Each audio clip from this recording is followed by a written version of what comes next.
નમસ્કાર, આપ જોઈ રહ્યા છો સ્પાર્ક ટુ ન્યૂઝ। વાઘોડિયાના વેડપુર ગામની સસ્તા અનાજની દુકાન સામે ગંભીર આક્ષેપો થઈ રહ્યા છે। વાઘોડિયા તાલુકાના વેડપુર ગામમાં આવેલી સરકારી સસ્તા અનાજની દુકાનના સંચાલક સામે ગ્રાહકોને ઓછું અનાજ આપવાના ગંભીર આરોપો લાગ્યા છે। અનાજ લેવા આવેલા રાશન કાર્ડ ધારકોએ સંચાલક દ્વારા નિયમિત રીતે ઓછું અનાજ આપવામાં આવતું હોવાના આક્ષેપો કર્યા છે। ગ્રાહકોનો આરોપ છે કે દર રાશન કાર્ડ દીઠ અંદાજે 1 કિલો જેટલું અનાજ ઓછું આપવામાં આવ્યું છે।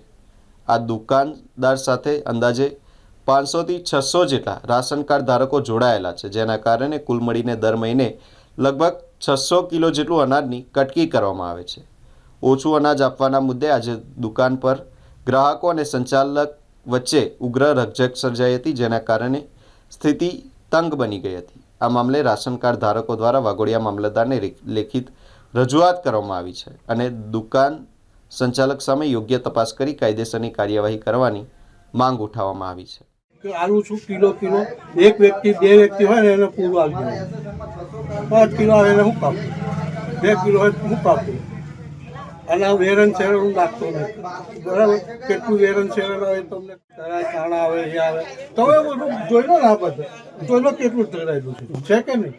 પણ આ અધિકારીઓને આ પ્રકારની જાણ કરશે?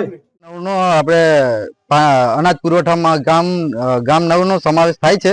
એમાં દરેક ગ્રાહકને 1-1 કિલો અનાજ ઓછું આપવામાં આવે છે અને મામલતદારને અમે રજૂઆત કરી છે, છતાં બી આનું કોઈ નિરાકરણ આવ્યું નથી। તો અમે સૌ ગ્રાહકો અમે કલેક્ટર કચેરી બી જવાનું થશે અને એનું નિરાકરણ નહીં આવે તો અમે આગળ બી આની કાર્યવાહી કરવાના છે। છતાંય અમે આ ગામ પેલા સંચાલક અનિલભાઈ સોનવલેને બી આ વાતની જાણ કરેલી। 2-3 વખત મારે અનાજ જે પાવતી પ્રમાણે અનાજ આપતા નથી, એમાં એ પાવતી પ્રમાણે અનાજ એટલે કે ઘઉં કાં તો ચોખા 1-1 કિલો અનાજ કાપવામાં આવે છે, કાં તો ચણા હોય તો 800 ગ્રામ કિલાની પાછળ 800 ગ્રામ એટલે 200 ગ્રામ એક જાય છે।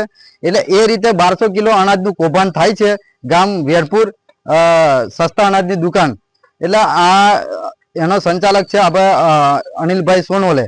એટલે અમારે કહેવાનું તાત્પર્ય એ છે કે અમારા જે ગ્રાહકો છે એને પૂરતું અનાજ મળે, અને જો નહીં મળે તો અમે કલેક્ટર કચેરી બી જવાનું થશે, તો એની કાયદેસરની કાર્યવાહી કરવા અમે લોકો તૈયાર છે।